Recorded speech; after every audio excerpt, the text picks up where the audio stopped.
नमस्कार दोस्तों, जैसे कि आप सभी को मालूम है कि हम टेंस के प्रैक्टिस सेट कर रहे हैं। तो उसी की प्रैक्टिस सेट में अपना पहला जो क्वेश्चन रहने वाला है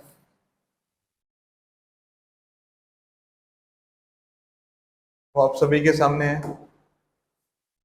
क्वेश्चन है, it is time for you to bed.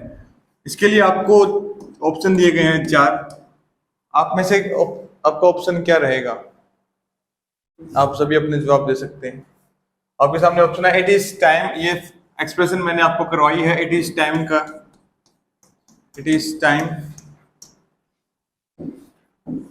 फिर ब्लैंक है।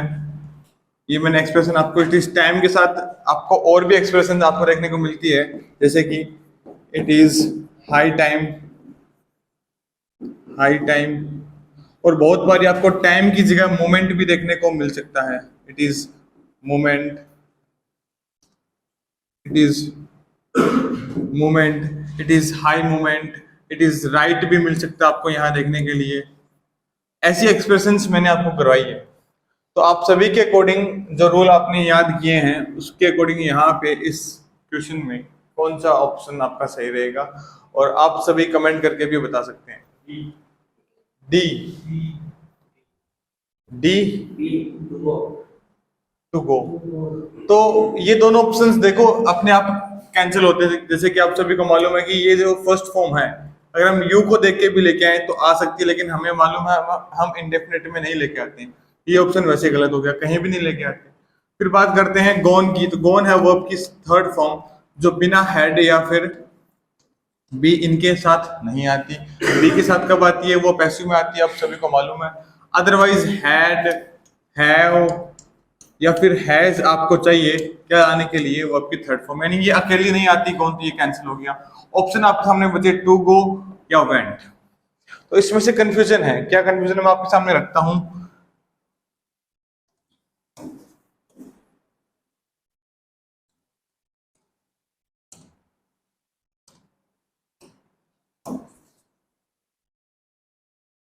जो अपना ऑप्शन है अपने पास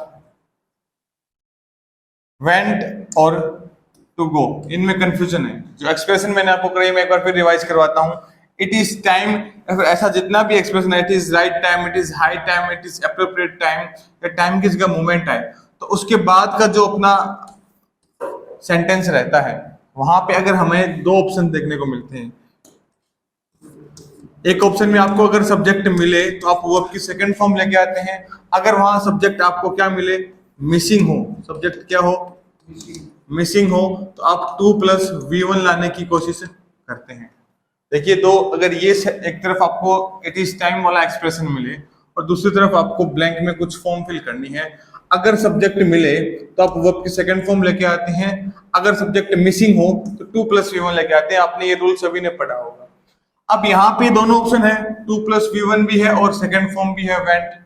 अब कंफ्यूज क्या हो रहे हैं बच्चे कहाँ कि ये फॉर यू सर ऑब्जेक्ट है या सब्जेक्ट है, ये बताइए। मतलब अगर आपके ये रूल याद भी है उसके बावजूद अगर आप यहाँ कंफ्यूज हो रहे हैं तो वो दिक्कत कहाँ है? It is time for you, ये आपने एक बार लिख लिया है तो ठीक है, अदरवाइज पॉज करके लिख लें। अब मैं जो आपको बता रहा हूं कि it is time for you, ये फॉर यू क्या है?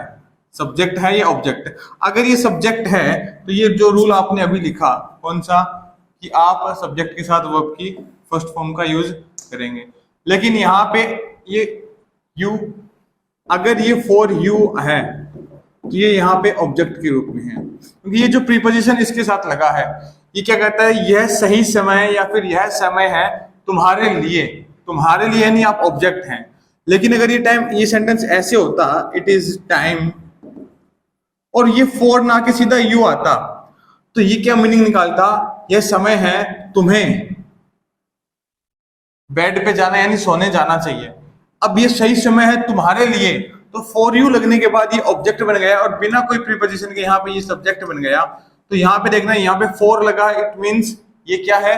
पहले वाले सेंटेंस का ऑब्जेक्ट है, यानी इसका सब्जेक्ट फिर भी मिसिंग है। यानी हमें कौन सा चाहिए? सब्जेक्ट मिसिंग हो तो क्या होना चाहिए? Two plus V1। इसका आंसर रहेगा टू प्लस V1। अगला क्वेश्चन अपने सामने है, ऑल्दो द पुलिस। ये ऑल्दो का मतलब आप निकालते क्या? क्या मीनिंग निकालते हैं ऑल्दो का? ऑल्दो का मीनिंग क्या निकालते हैं? यद्यपि, हालांकि। देखिए ये क्या करता है, ये कॉन्ट्राडिक्शन दिखाता है आपको कि आप कोई काम कर भी रहे हैं उसके बावजूद क्या हो रहा है, कॉन्ट्राडिक्शन आपके सामने देखने को मिलता है। यद्यपि या हालांकि इसका मीनिंग निकलता है, हालांकि the police had taken, has taken, takes और टेक, ये चार ऑप्शन आपके सामने है। टेक मतलब लेना, एवरी प्रिकॉशंस, प्रिकॉशंस क्या होते हैं? जैसे आपने अभी कोरोना टाइम में बहुत से प्रिकॉशंस किए होंगे। प्रिकॉशंस क्या होते हैं? तो सावधानियां हम पहले बरतते हैं। प्री का मतलब आपको मालूम है पहले, क्वेश्चंस मतलब क्या होते हैं? क्वेश्चंस नहीं है बेटा, सवाल है। क्वेश्चन यानी कोई भी, जैसे मान लो अपने सामने आती है कि कोई बीमारी, कोई कारण हम कहते हैं, कॉज बोलते हैं ना, CAUSE, उससे बना है क्वेश्चन, ठीक है, प्रिकॉशंस, ठीक है। यानी कोई हमें जो सावधानियां हम पहले बरत रहे हैं उसके लिए यूज हुआ प्रिकॉशन। यानी पुलिस ने हर तरह की सावधानी, टेकन का मतलब यहाँ पे बरती, the robber manage to escape. अब देखिए ये कॉन्ट्राडिक्शन यानी कर रहा है या नहीं कर रहा, कैसे कॉन्ट्राडिक्शन, कैसे?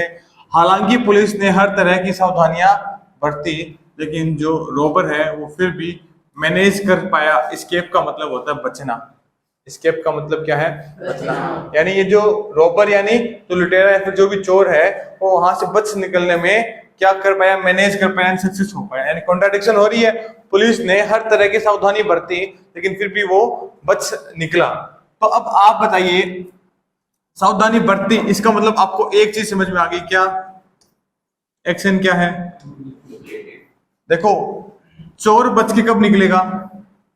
सावधानी पहले बरती या चोर निकला पहले? देखो, सावधानी बरतना या चोर का निकलना, इन दोनों में से पहले कौन सा काम होगा?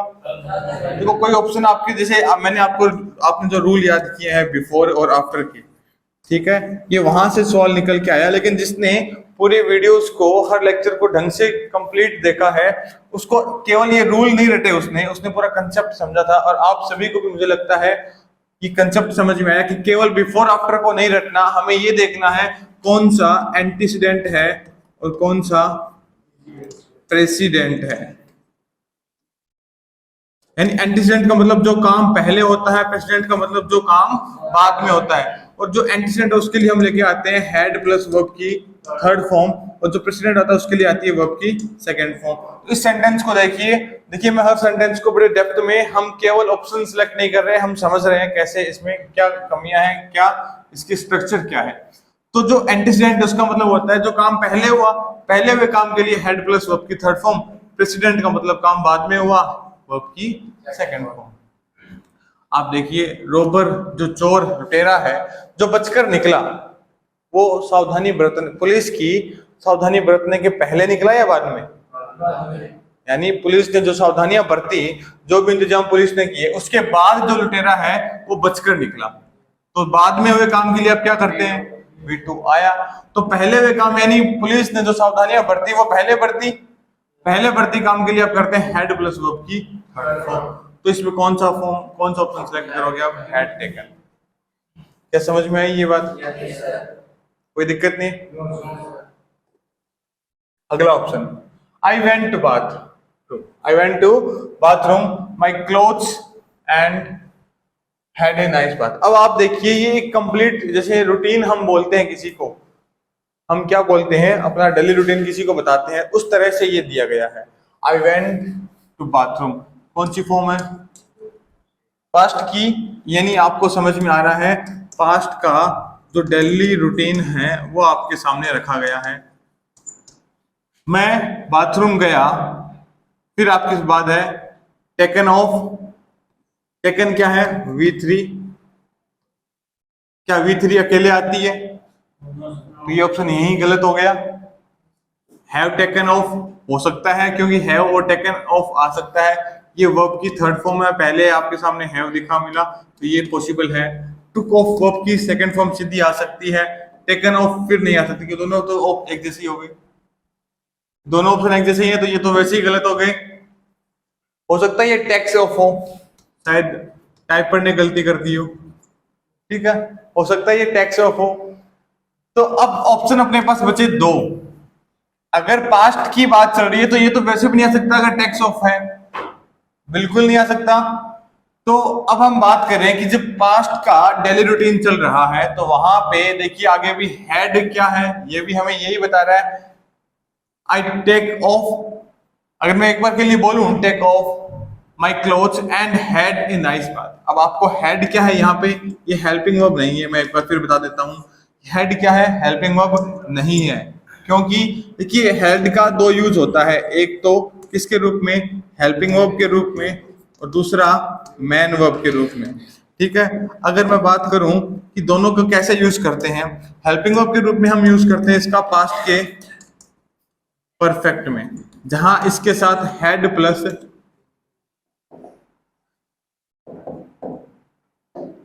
जहां इसके साथ आपको क्या मिलता है, हेड के साथ वर्ब की थर्ड फॉर्म मिलती है, तो ये क्या है, हेड हेल्पिंग वर्ब है। बात समझ में आ रही है। लेकिन अगर यहाँ पे हम इसको मैन वर्ब के रूप में लेके आते हैं तो ये किसकी फॉर्म है, ये हैव, हैड, हेड, ये तीन फॉर्म है किसकी, हैव की। हैव की तीन फॉर्म है, हैव, हैड, हैड। उसका मतलब होता है पोजीशन।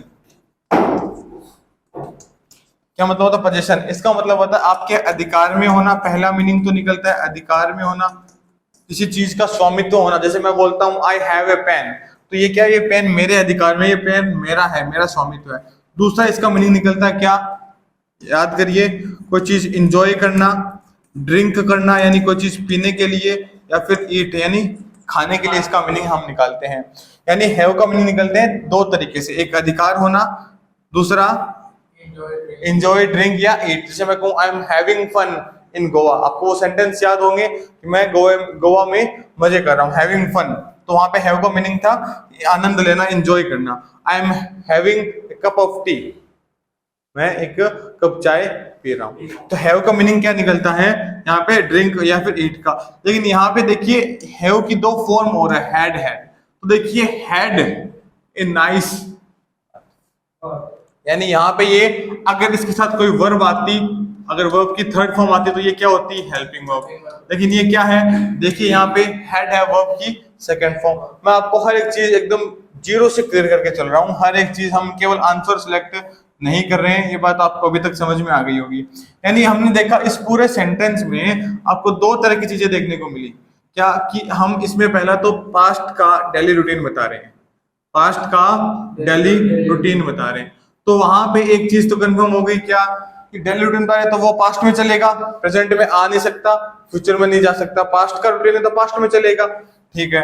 और फिर आपको जब आप कंटिन्यूअसली वर्ब की सेकंड फॉर्म यूज करते जा रहे हैं, आपने यहाँ पर भी वर्ब की सेकंड फॉर्म यूज की, यहाँ पर भी आपने क्या किया, वर्ब की, ये जो हैव हैड है ये क्या है, वर्ब की सेकंड फॉर्म। तो ये कंफर्म हो गया कि इसमें भी क्या आना चाहिए, ऑप्शन क्या सिलेक्ट किया आपने, क्योंकि फॉर्म भी आपको याद होगी, टुक, टेक, टुक और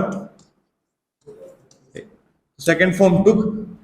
आप कई बच्चे क्या कर सकते हैं, टेकन ऑफ भी कर सकते हैं। तो ऑप्शन में क्या है, टुक ऑफ, तो आंसर क्या होगा, टुक ऑफ। क्या ये क्वेश्चन समझ में आ गया सभी के? अगला है, if you invite, had invited, invited फिर आ गया, फिर है विल इनवाइट। अब ये इफ को देखते ही आपको वो कंडीशनल सेंटेंस याद आ जाने चाहिए कि अगर इफ आया है कहीं ना कहीं, ये चीज आपके दिमाग में करनी चाहिए कि सर आपने कंडीशनल सेंटेंस पढ़ाए हैं, क्या वहीं से है। चलो देखते हैं। इफ यू, यहाँ पे क्या मिस्टेक है, कॉमा की मिस्टेक है। ये आप अंडरस्टूड हो सकता है मिस्टेक हो गई हो, क्योंकि आपको पता है कि इफ के बाद एक सेंटेंस है, दूसरा सेंटेंस है, दो सेंटेंस को जोड़ने के लिए आपको क्या चाहिए, कॉमा, जो आप अपने आप लगा सकते हैं, ठीक है। हो सकता है ये टाइपर की गलती हो। तो ये तो आप सभी बच्चों को मालूम है कि यहाँ पे कॉमा आनी चाहिए, और यहाँ पे इसने एरर नहीं पूछा। अगर इसने एरर पूछा होता तो हम यहाँ इसको एरर मान के कॉमा लगाते हैं, लेकिन इसने कहा है कि ये जो ब्लैंक है इसमें आप सिलेक्ट करें। इनवाइट, हैड इनवाइटेड और इनवाइटेड और विल इनवाइट। एक चीज कंफर्म होगी कि सर कंडीशन में कभी मॉडल या विल इनवाइट जिसे हम बोलते हैं नहीं आता। यानी रूल्स मैं आपको एक बार फिर याद करवा दूं कि इफ के बाद आपको एक सेंटेंस मिलेगा, ये होगी आपकी कंडीशन, कॉमा आएगी, फिर आपका रिजल्ट, याद है। यहां पे अगर क्या है, प्रेजेंट है, तो यहां पे आप क्या करोगे, विल, अगर ब्रैकेट में लिखूं तो मैं मॉडल्स प्लस V1। मॉडल कौन से? Will, shall, may, can. Might नहीं आएगा, शुड नहीं आएगा, वुड नहीं आएगा, कुड नहीं आएगा। वो कहाँ आएंगे? वहां यहाँ आएंगे पास्ट में। पास्ट में क्या आएंगे? जैसे मालूम मैं बोल दूं वुड, शुड, माइट या फिर कुड, इन सब के साथ वर्ब की फर्स्ट फॉर्म। तीसरा क्या रूल है कि पास्ट का परफेक्ट आए तो। फिर टेंस को लेके तीन ही रूल हमने पढ़े हैं कि इन सारे मॉडल्स के साथ, कौन से मॉडल? ये जो पास्ट वाले हैं इनके साथ हैव के साथ वर्ब की थर्ड फॉर्म। ये रूल हमने पढ़े कंडीशनल सेंटेंस में। एक बार फिर मैंने आप सभी को याद करवा दिया। जो बच्चे पहली बार वीडियो देख रहे हैं वो ये चीज आप कंडीशनल सेंटेंस स्टार्टिंग से भी देख सकते हैं, एक प्लेलिस्ट बनी हुई है। अगर आपको उतना टाइम नहीं है तो आप ये रूल याद कर सकते हैं। अब आपके सामने देखा कि ये वाला ऑप्शन क्या है, आपको ब्लैंक में दिया है, लेकिन आप यहां से पता कर सकते हैं कि अगर रिजल्ट में कौन सा टेंस है। आपको क्या मिला? वुड। मैंने कहा वुड हैव तो अपने लास्ट वाले में आता है, हैव प्लस वर्ब की थर्ड फॉर्म। देखिए हैव के साथ अटेंडेड थर्ड फॉर्म है, तो आपको कंफर्म हो गया यहाँ पे क्या आना चाहिए? पास्ट का परफेक्ट। तो इसमें पास्ट परफेक्ट नहीं है, इसमें है, इसमें तो पास्ट सिंपल है। कैसे पता लगा? ये वर्ब की सेकंड फॉर्म है और ये हैड के साथ। अब ये सारे रूल्स आपको आने चाहिए। क्या ये सेंटेंस समझ में आ गया? अगला सेंटेंस आपके सामने, the girls were playing, played, are playing, have been playing volleyball for 2 hours and they have not finished yet। यानी इस सेंटेंस को देख के अगर हम बात करें तो ये बात समझ में आ गई कि काम क्या है? कंटिन्यू है।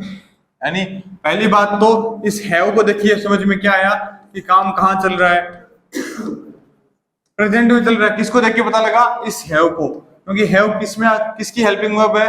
प्रेजेंट परफेक्ट की या परफेक्ट कंटिन्यूअस की। दोनों में हैव आता है ना, हैज हैव दोनों में आते हैं। तो ये तो कंफर्म हो गया प्रेजेंट का काम चल रहा है। ये कट गया, ये कट गया, ये हो सकता है और ये हो सकता है। दो ऑप्शन बचे। जब काम प्रेजेंट का चल रहा है तो हमें अब देखो इस लेवल पे आके अब आपको मैं एकदम बिगिनर्स वालों को पढ़ाने की कोशिश कर रहा हूं जो अभी कंपटीशन की तैयारी स्टार्ट की है। तो उनको ये मालूम नहीं होगा कि हम किस तरह से अटेम्प्ट करें इन ऑप्शनल क्वेश्चंस को। जो ऑप्शनल अपने सामने आते हैं 4 ऑप्शन, इनमें कौन से को सिलेक्ट करना होता है। ऐसे क्वेश्चन को सिलेक्ट करने के लिए आपको सही नहीं, जो गलत है उनको एलिमिनेट करना होता है, जो गलत है उनको काटते चलो। वर प्लेइंग गलत है क्योंकि यहाँ प्रेजेंट की बात हुई है। प्लेड गलत है क्योंकि ये पास्ट है, ये पास्ट है, ये दोनों प्रेजेंट में है। इन दोनों को हम कर सकते हैं क्योंकि यहाँ पे इसने ये बात भी कही कि काम अभी तक कंप्लीट नहीं हुआ, तो काम तो इसमें भी कंटिन्यू है और इसमें भी कंटिन्यू है। यानी वर्ब के साथ जब आपको आईएनजी देखने को मिले तभी आप बोलते हैं क्या कि कंटिन्यू है।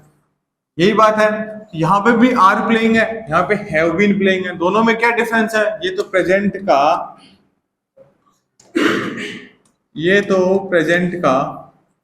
कंटिन्यूअस है, लेकिन ये वाला क्या है? प्रेजेंट के परफेक्ट का कंटिन्यूअस है।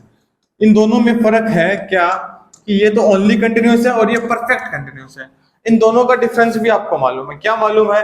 दोनों में क्या डिफरेंस रहता है कि आप कंटिन्यूअस में केवल ये बात कहते हैं कि जो काम है वो इस पॉइंट पे कंटिन्यू है।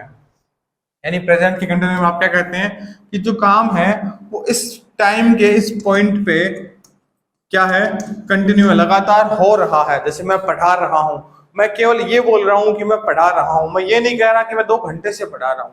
ये जो बात मैंने कही 2 घंटे से पढ़ानी, 2 घंटे से पढ़ाना, ये 2 घंटे क्या है?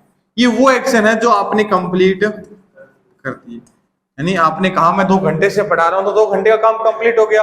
लेकिन कंटिन्यू में आप इतना ही बोलते हैं कि मैं पढ़ा रहा हूं, लेकिन परफेक्ट में क्या जुड़ जाते हैं कि आप कब से पढ़ा रहे हैं। यानी काम कंटिन्यू तो है लेकिन आप पीछे के कुछ हिस्से को साथ में लेके आते हैं कि मैं तब से, इन 2 घंटे से पढ़ा रहा हूं। अब आप देखिए ये फॉर और सिंस का रूल तो आपको बाद में बताऊंगा मैं, लेकिन आपको ये मालूम है कि इस कंटिन्यूअस में जब आपने ये टेंस पढ़ा था तो ये मालूम था कि सिंस और फॉर का यूज हम करते हैं और साथ में क्या बताते हैं? Time word. तो हम इस टेंस का यूज करते हैं, सिंस और फॉर के साथ टाइम वर्ड का यूज करके हम प्रेजेंट के परफेक्ट कंटिन्यूअस का यूज कर सकते हैं। अब ये प्रेजेंट देख के पता लग गया कि प्रेजेंट का परफेक्ट रहने वाला है। ऑप्शंस कौन सा रहेगा, क्योंकि आपको 4 के साथ 2 आवर्स दिखे, इजी था। अब देखिए, जिसको सारी कहानी जिसने शुरुआत से पढ़ी है उसके लिए बहुत आसान था। जो पहली बार वीडियो को देख रहे हैं या फिर सीधा प्रैक्टिस सेट सॉल्व कर रहे हैं उसके लिए डिफिकल्ट हो सकता है, लेकिन फिर भी मैं आप सभी के लिए एकदम बेसिक से काम करवा रहा हूँ, हर चीज को जीरो से समझा रहा हूँ। आगे चलते हैं, अगला है sentence, the leaves of the tree is are were wash. सबसे पहले ये समझ लेनी चाहिए कि ये सारी की सारी किसकी फॉर्म है, बी की फॉर्म है।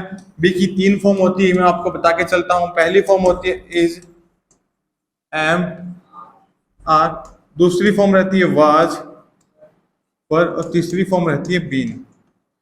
ठीक है, आपको ये 3 फॉर्म देखने को मिलती है बी की।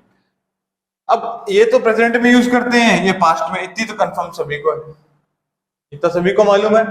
अब देखिए, the leaves of the trees, अब मैं ब्लैंक है यहाँ पे, green in spite of no rains this year, यानी इस साल अगर बारिश नहीं है तो ये पत्तियां क्या ग्रीन है। देखिए, डिस्पाइट, इन स्पाइट का मतलब होता है के बावजूद। क्या मतलब निकालते हो, के बावजूद, यानी इस साल बारिश, नो रेन का मतलब कोई भी बारिश नहीं है, यानी दिस ईयर, इस साल कोई बारिश ना होने के बावजूद वो ग्रीन, जो लीव्स है ये क्या है, ग्रीन थी या है। अब ऑब्वियसली इस साल बारिश ना होने के बावजूद भी जो पत्तियां हैं वो क्या है, तो आप ट्रीज, इस लीव्स को देख के आप इसको कैंसिल करोगे, वो उसको कैंसिल करोगे। बात रही थी वर और आर की, तो वर क्यों नहीं रहेगा, क्योंकि इस साल की बात हो रही है, हम किसको सिलेक्ट करेंगे, आर। ये बात क्लियर है? क्या आप साथ साथ ये लिख रहे हैं? ये आपको लिखना है अभी साथ साथ, बाद में आपको कोई वीडियो लेक्चर नहीं देने वाला, आप तो ऑफलाइन में बैठे, आपको अभी लिखना है। लिख रहे होंगे? हाँ, तो अगला सेट देखिए आपके सामने क्या है,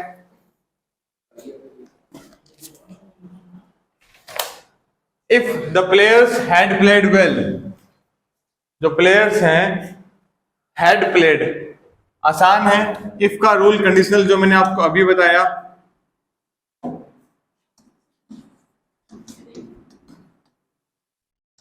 तो कंडीशनल सेंटेंस के रूल मैंने आपको अभी बताए, वो आपके सामने है।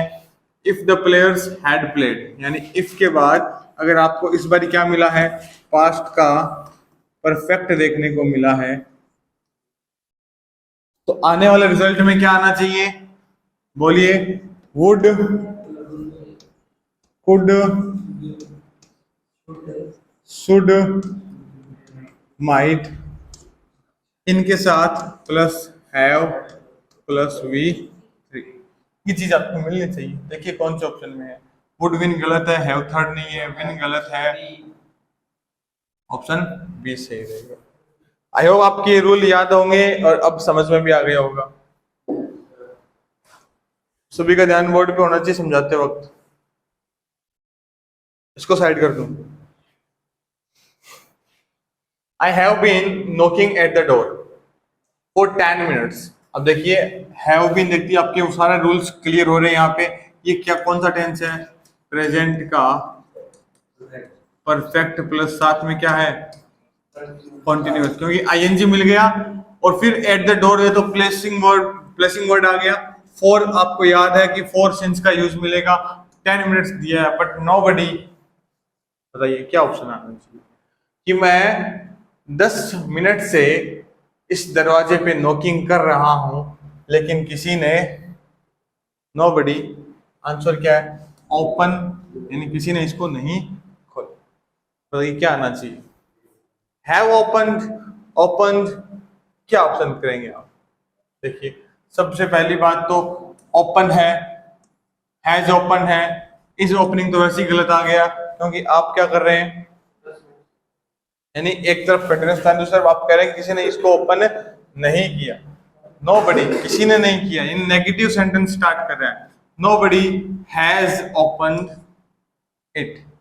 दूसरा ऑप्शन क्या है, इस येट को देख के भी आप पता कर सकते हैं कि कुछ फॉर्म्स मैंने आपको, कुछ ऐसे कीवर्ड्स मैंने आपको लिखाए होंगे किस टेंस के, परफेक्ट के लिए। जो यूज होते हैं किसमें, प्रेजेंट के परफेक्ट, जिसमें एक येट भी था। येट को देख के हम क्या पता कर सकते हैं, इसके लिए आप यूज करेंगे क्या, प्रेजेंट का परफेक्ट। येट की जगह आपको मिल सकता है already, by now, by this time. ये कुछ कीवर्ड्स जो मैंने आपको लिखवाए थे, ये आपके याद होने चाहिए, यानी ये आपको कहीं मिले तो आप क्या यूज करेंगे, प्रेजेंट का परफेक्ट टेंस यूज करेंगे। आई होप ये ऑप्शन आपको समझ में आ गया होगा। इसके बाद है अगला, 2 years ago। अब अगो को देखते ही आपकी कहानी क्लियर हो जानी चाहिए, 2 साल पहले की बात हो रही है, यानी टाइम कौन सा बात करने का, पास्ट। क्लियर होगी। We spend, were spending, spend, will spend तो गलत है, बात ही पास्ट की हो रही है तो फ्यूचर को कैसे ले आओगे। ए Monday in mount Abu, spend है वर्ब की फर्स्ट फॉर्म, स्पेंड है सेकंड फॉर्म, वर स्पेंडिंग यानी कर रहे थे।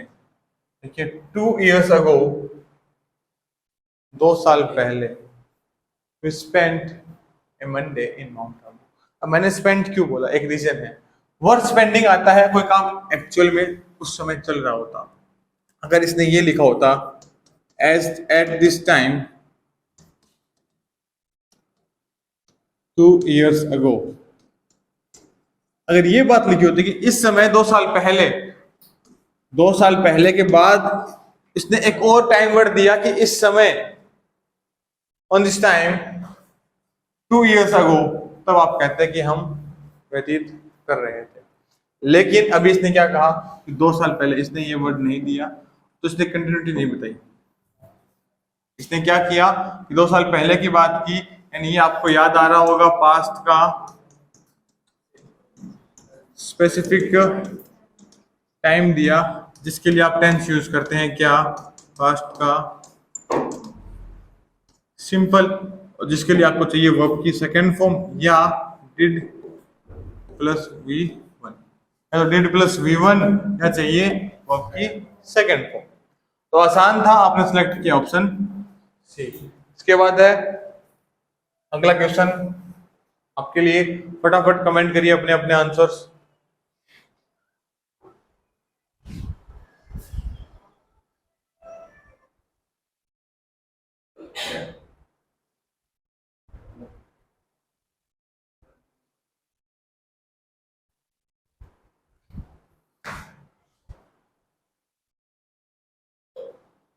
पानी लिया गिलास। Chị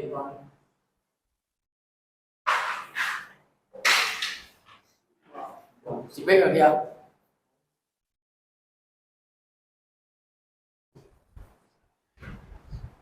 अगला क्वेश्चन आपके सामने है,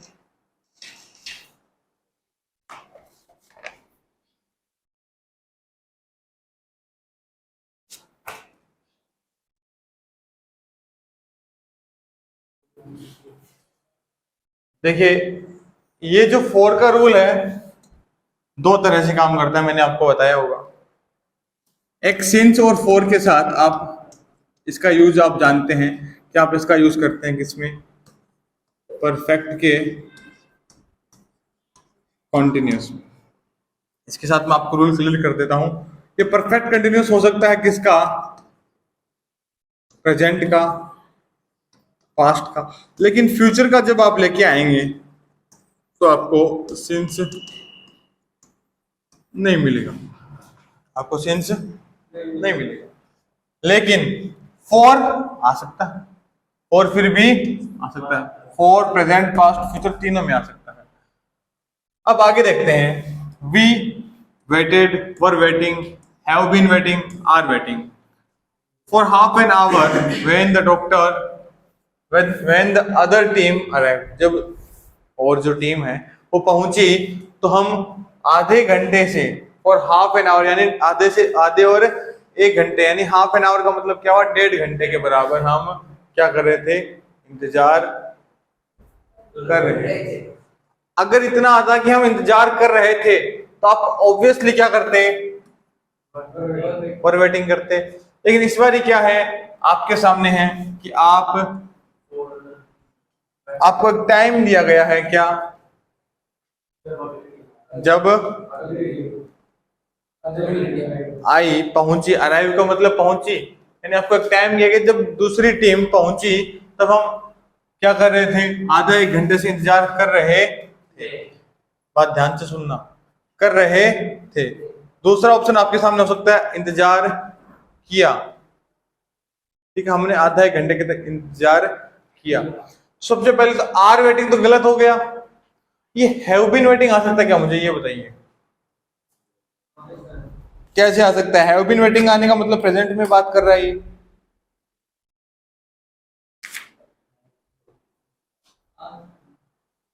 देखिए कैसे आ सकता है, ये हैव बीन वेटिंग का मतलब हो गया ये प्रेजेंट में ले आए आप, लेकिन टाइम कहां चल रहा है, द अदर टीम अराइव्ड।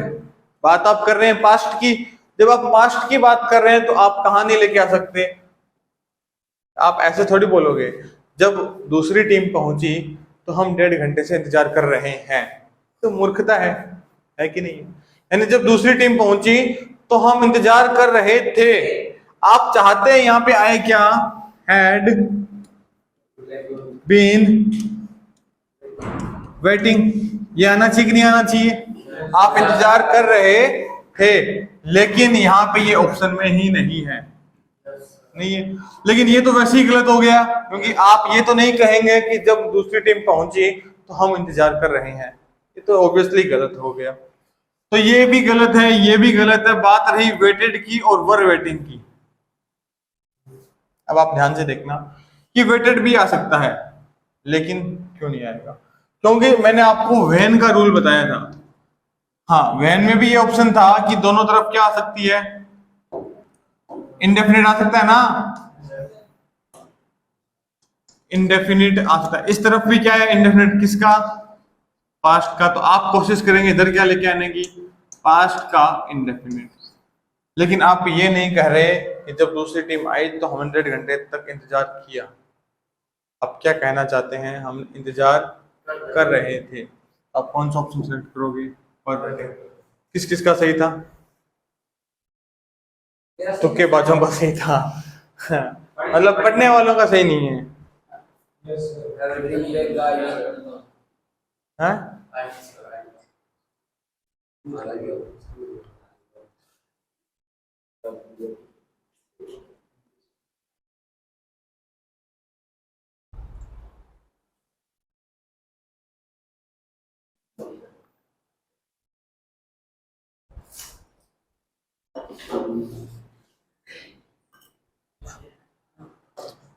अगला सेंटेंस आपके सामने है, वुड दैट। ये रूल मैंने आपको अभी कुछ दिन पहले करवाया होगा, ऑनलाइन वालों के लिए काफी टाइम हो गया है, काफी टाइम के बाद वीडियोस अपलोड हो रही है। लेकिन अभी देखना, वुड दैट का रूल मैंने आपको लिखवाया है, आपको याद होना चाहिए कि वुड दैट का मीनिंग तो क्या पता आपसे ना निकले, लेकिन इसके साथ मैंने एक और वर्ड लिखवाया था, आई विश। इससे आप याद रख सकते हैं आई विश, और ये दोनों ही क्या काम करते हैं, इमेजिनेशनल कंडीशंस बताने की काम करते हैं। क्या करने का काम करते हैं, इमेजिनेशनल कंडीशंस बताने का काम करते हैं। लेकिन आप देखिए, जैसे इफ के बाद हम यूज करते हैं ना कंडीशंस, वैसे ही इनके बाद भी हम कंडीशन यूज करते हैं। इसने कहा वुड दैट, आई विश, आप मान के चले, काश, क्या मीनिंग निकाले, काश, आई एम द किंग, काश मैं राजा हूं। आपको रूल याद होने चाहिए कि जब आप क्या कर रहे हो, इमेजिनेशनल कंडीशन बता रहे हैं कि काश मैं एक राजा होता, मैं एक राजा होता, ऐसे के लिए आप क्या यूज करते हैं, वर्ड। अब आपके लिए एक समस्या आ गई, सर आई के साथ वर यूज क्यों करते हैं, ये बहुत से बच्चों ने पूछा होगा, लेकिन जो ऑफलाइन बैठे हैं उन सभी को ये चीज मालूम होगी आई के साथ वर क्यों आता है। ये तो आप सभी को मालूम है कि कोई भी टीचर आपको ये बता देगा क्या इमेजिनेशनल सेंटेंस में आता है, जहां हम क्या करते हैं, इमेजिनेशन करते हैं, वहां आप आई के साथ वर का यूज ही करेंगे। लेकिन किसी ने ये नहीं बताया होगा क्यों करेंगे। तो एक बार फिर जो ऑनलाइन वाले बच्चों के लिए बताता हूं कि मैं आई के साथ वर क्यों आता है।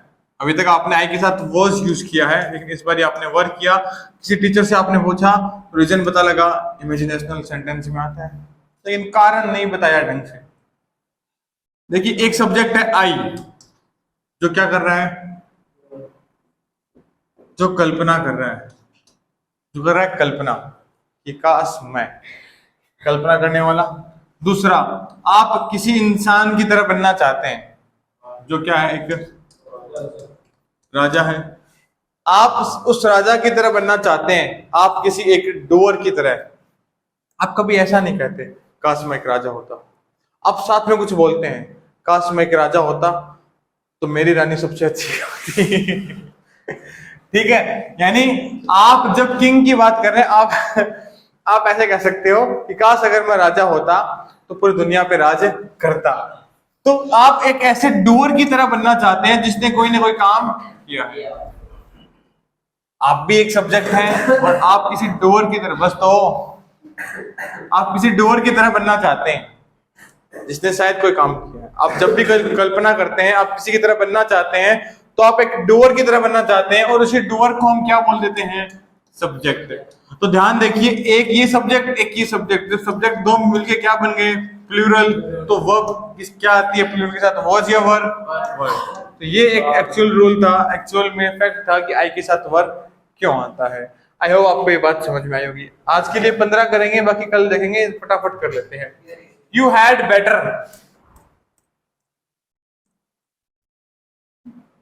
क्या करोगे, you had better, start, started, starting, to start.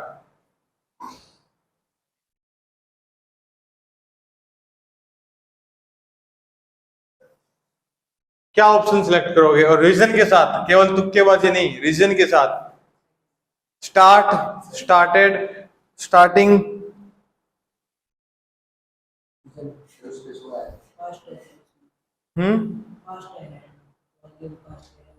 यानी आप कोई रूटीन बता रहे हैं क्या सर, यहाँ पे हैड है वर्ब की सेकंड फॉर्म, आपको रूल बता रहे हैं, आपको रूटीन बता रहे हैं क्या। देखिए इस चीज को आप स्टार लगाइए, ऑप्शन ए सही है। ये मैं आपको आगे जब कंसेप्ट कराऊंगा तब फिर सर ऐसे कैसे हो सकता है, तोते उड़ गए सर, हैड के साथ तो थर्ड फॉर्म तो फिर भी हमने देखी है, ये स्टार्ट कहाँ से ले आए आप। ठीक है, इसका जो भी रूल है ये हम आगे पढ़ेंगे आगे आने वाले लेक्चर्स में, सर ये क्या रूल था। ठीक है, तो वर्ब एडवांस हम करेंगे तब ये बात समझ में आएगी। अगला सेंटेंस है, Dutch people have made have been making, were making high walls around the Hollands coast. हॉलैंड्स की कोस्ट है, उनके पास जो दीवारें हैं वो बड़ी बड़ी बना रहे हैं, बना चुके हैं। क्या करोगे आप, देखिए आप, ये इतिहास के पन्नों की बातें हैं, तो इतिहास के पन्ने आपको मालूम होना चाहिए, जो हिस्टोरिकल इवेंट होते हैं उनके लिए दो तरीके होते हैं बताने के। अगर आप उनको लिखने के लिए लेके आते हैं, कहीं ना कहीं आप उनका यूज करते हैं पास्ट के सिंपल में। अगर आप उनको क्या करते हैं, ड्रामेटिकल उनका रिप्रेजेंटेशन करते हैं, यानी आप कहानियों की तरह उनको बताते हैं, तो आप उनका यूज करते हैं प्रेजेंट के सिंपल में। सिंपल का तो यहाँ पे कोई नामो निशान नहीं है, ऑप्शन ही नहीं है कि आप कहाँ मैक या मैक्स देखें। ठीक है, यानी ये तो ऑप्शन ही कट गया। जहां हिस्ट्री की बात आती है आप दो जगह बताते हैं, एक प्रेजेंट सिंपल में, दूसरा पास्ट के सिंपल में। प्रेजेंट सिंपल में जब उसका ड्रामेटिकल, जैसे कि आपको याद होगा मैंने वो बात बताई थी, क्या अकबर वाली, याद है ना, कि क्या है, कौन आया था, क्या नाम था उसकी सेनापति का, क्या नाम था, साहिल से क्या नाम था, बैरम खान। बैरम का याद है क्या वो, कि बैरम खान आता है और 12 साल के बच्चे को उठाकर राजगद्दी पे बिठाता है, उसके मुंह से भी नहीं आई थी, और वो राजा बने। कंचे खेलने की उम्र में वो अब युद्ध लड़ने की राजनीति बना रहा है। तो आप ऐसे रिप्रेजेंट करके कोई चीज बता रहे हैं हिस्टोरिकल इवेंट को, तो आप प्रेजेंट सिंपल में लेके आते हैं। लेकिन उसको लिखने के लिए इतिहास के पन्ने उठा के देखोगे तो वो तो पास्ट में लिखे गए हैं, तो पास्ट के सिंपल। तो ऑप्शन क्या रहा? है मैड। ये गलत, ये गलत और ये गलत, ये दोनों तो ऐसे ही गलत होने थे। क्या ऑलरेडी तो सिलेक्ट होता है। हो गया? ट्रैक्टर है तो क्या देगा? पृथ्वी ट्रैक्टर है। तो नाम है the boys watched, watch, watches, watching.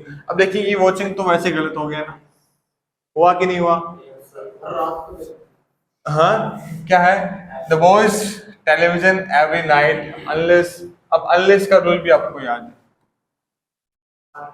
Unless का मीनिंग, अब पन्ने पलट रहा है प्रीतपाल, ये इसकी आदत है। क्या होता है क्रिस? क्या पता सर? इफ प्लस नॉट, यानी अनलेस देखते ही कहानी याद क्या आई सर? कंडीशनल सेंटेंस है लेकिन छुपा कर दिया है क्या? इफ नॉट को अनलेस लिख दिया, यानी ये यहाँ पे आप ये करते if they have not, if they have not, अच्छा इफ, सॉरी क्या है ये? इफ दे, ध्यान दे ये हैव क्या है? वर्ब की फर्स्ट फॉर्म है। If they don't have homework, तो आप कौन सा ऑप्शन सेलेक्ट करें? If they don't have homework,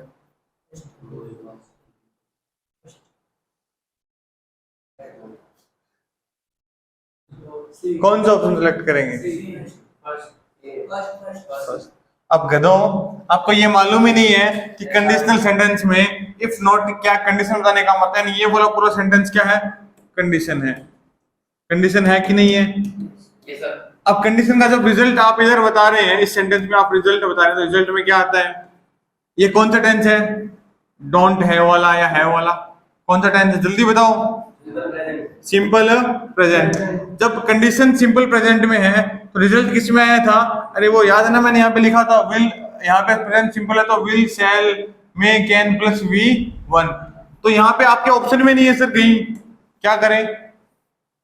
अब पहली बात तो ये ऑप्शन देने वाला ही मूर्ख है, इसको कहीं ना कहीं वो देना चाहिए था क्या? किसी एक ऑप्शन में टकराना चाहिए था, विल वॉच। फिर ज्यादा कंफ्यूजन होती, फिर ज्यादा बच्चे गलत करके आते, क्योंकि अब तो आसान हो गया, क्योंकि कहीं विल वॉच है ही नहीं तो बच्चे तुक्के मारेंगे। तुक्के तो आप लोग वैसे ही मारते हो तो भी, ना हो तो भी। लेकिन देखिए एवरी नाइट, आप इस चीज को देखिए, ज्यादा पढ़ने पे आप ये गलतियां करेंगे। एक आसान सा सेंटेंस था कि एवरी नाइट लिखा हुआ था और आपको पता करना था कौन सा टेंस आना चाहिए। हर रात द बॉयज वॉच। अब बॉयज के साथ वो चीज तो कर नहीं सकते, क्योंकि प्लूरल के साथ सिंगुलर आती है। वो ये जब सब्जेक्ट अपने पास प्लूरल है तो हम ऐसे यस नहीं लगाते, नहीं लगाते, सिंगुलर के साथ लगाते।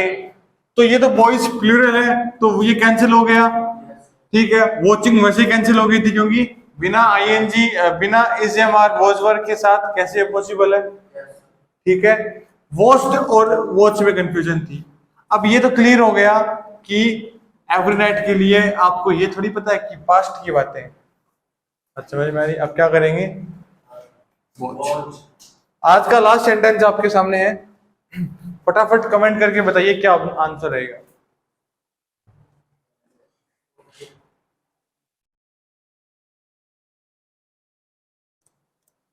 जल्दी बताइए।